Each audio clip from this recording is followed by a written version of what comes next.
we will deliver and clear the main course. Your guests have settled in and have had their first courses.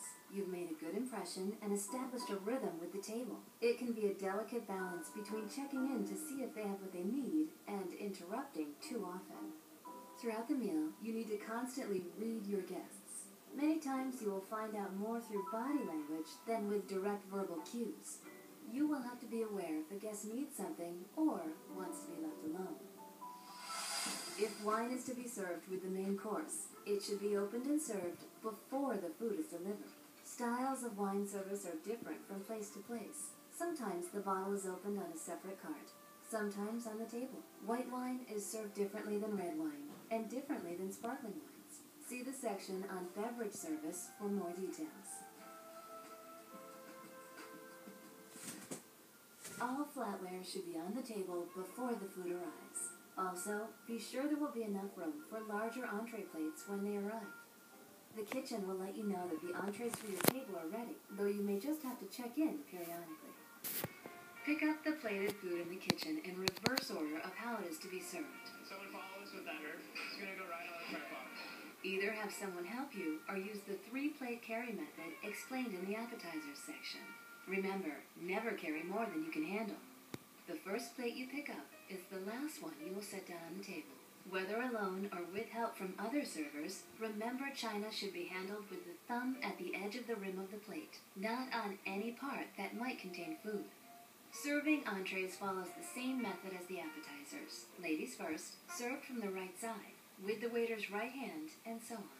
Once all the plates are on the table, you may want to restate what each entree is, so your guest will be certain they received what they ordered.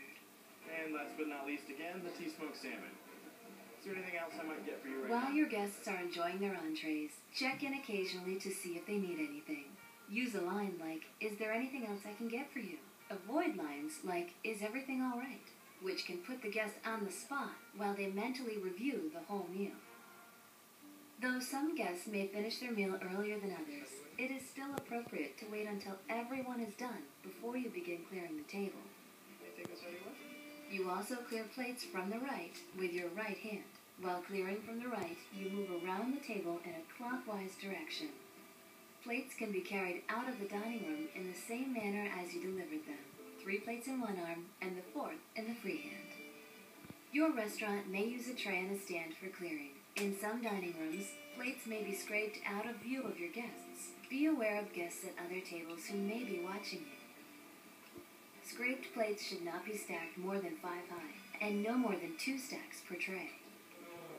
Stack heavy items near the middle of the tray, slightly closer to one side. Its center of gravity will be slightly to that side, and you pick it up from that side.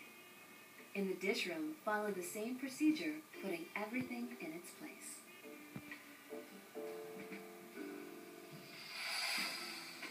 A table that has crumbs can look messy and, in a subtle way, feel noisy or chaotic. If your dining room uses tablecloths, before dessert or whenever necessary, the table should be decrumbed. A special crumber or brush may be used, or you can use a folded napkin to brush crumbs onto a small plate. To decrumb a square foretop, imagine a large cross on the table running from guest to guest. Begin decrumbing on the left side of one guest, and then decrumb on the right side of the next guest. Move clockwise around the table, repeating the process until the table is done. You shouldn't decrumb if there are no crumbs. However, you should decrumb the table at other points in the meal if you see it's needed. Sometimes the salt and pepper shakers are left on the table until after the decrumbing. Removing these last can be a signal to the dining staff that the table is ready for dessert. If the tablecloth becomes soiled during the meal, you can use a half cloth or a dinner napkin to cover the problem until it can be changed easily. I'm sorry.